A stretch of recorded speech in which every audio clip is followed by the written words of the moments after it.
নমস্কার বন্ধুরা, আমার আরও একটা নতুন রেসিপিতে তোমাদের সবাইকে স্বাগত জানাই। নিরামিষ কোনো রেসিপি বানাতে ইচ্ছে করলে তখন আমরা বুঝে উঠতে পারি না কোন রেসিপিটা বানাবো। তাই আজকে বানাবো খুবই সহজে আর কম সময়ে খুবই স্পেশাল নিরামিষ পটলের রেজালার এই রেসিপিটা। এই পটলের রেজালার রেসিপিটা বানানোর জন্য এখানে 400 গ্রাম পটলের অল্প অল্প করে খোসাগুলো ছাড়িয়ে দুই দিকটাতে একটু কেটে নিয়ে ভালো করে ধুয়ে নিয়েছি। এরপর একটা কড়াই গরম করে নিয়ে নেব 3 চামচের মতো সাদা তেল। তেলটা ভালো মতো গরম হয়ে গেলে পটলগুলোকে আমরা দিয়ে দেব। একটা একটা করে সমস্ত পটলগুলোকে তেলের মধ্যে দিয়ে দিচ্ছি।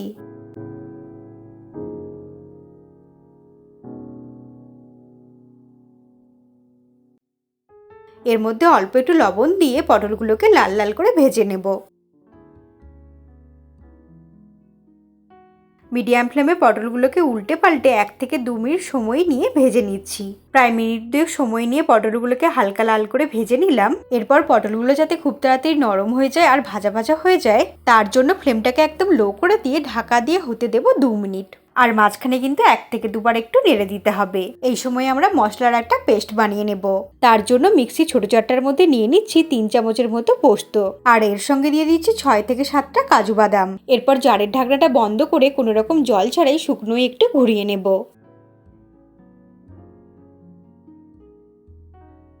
প্রথমে এইভাবে একটু ঘুরিয়ে নিলাম। তারপরে এর মধ্যে দিয়ে দিচ্ছি 3 চামচ টক দই।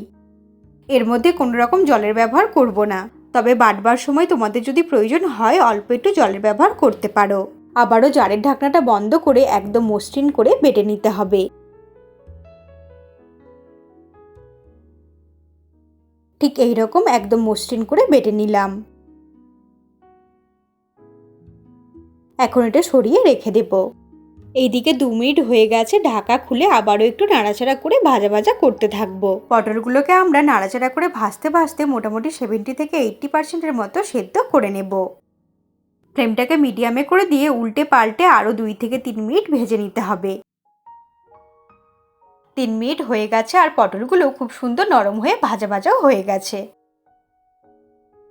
এখন এগুলোকে তুলে একটা প্লেটের মধ্যে রেখে দেব।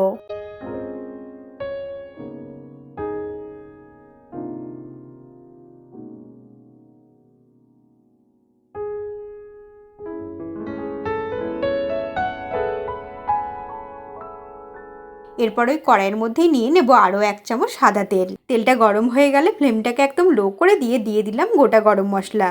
এর সঙ্গে দিয়ে দিলাম একটা শুকনো লঙ্কা আর একটা তেজপাতা 2 টুকরো করে দিয়ে দিলাম। সব কিছুকে 15 থেকে 20 সেকেন্ড ফ্রাই করে নেব। এর সঙ্গে দিয়ে দিচ্ছি হাফ টিস্পুনের থেকে একটু কম গ্রেট করে নেওয়া আদা দিয়ে আরও 20 সেকেন্ডের মতো তেলের মধ্যে ফ্রাই করে নেব। আদা দিয়ে তেলের মধ্যে একটু ভেজে নেওয়ার পর দিয়ে দিচ্ছি ওই দই, পোস্ত আর কাজু বাটাটা। মশলাটা দিয়ে সবকিছুর সঙ্গে ভালো করে মিশিয়ে নিয়ে একটু কষিয়ে নেব।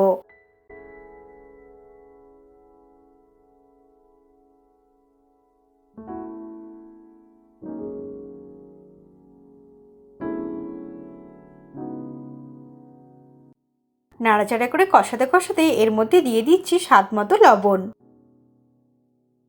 লবণ দিয়ে ভালো করে মিশিয়ে নিয়ে মিডিয়াম ফ্লেমে মিনিট 2 মতো কষিয়ে নেব।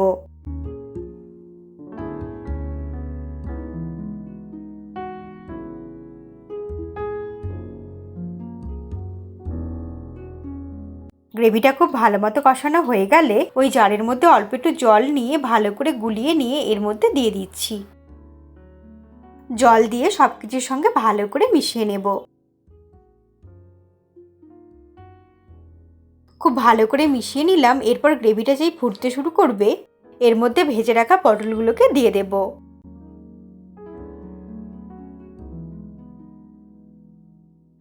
পটলগুলো দিয়ে গ্রেভির সঙ্গে খুব ভালো করে মিশিয়ে নেব।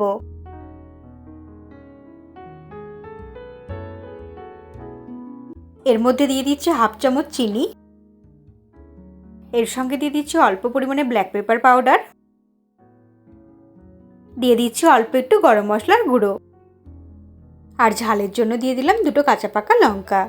সব কিছুকে হালকা হাতে একটু মিশিয়ে নেব। এর মধ্যে চিনিটা ইচ্ছে হলে ব্যবহার করতে পারো, আর না চাইলে নাও ব্যবহার করতে পারো। তবে যেহেতু দই দেওয়া আছে তাই দিয়ে দিলে দেখবে খেতে আরো বেশি ভালো লাগবে।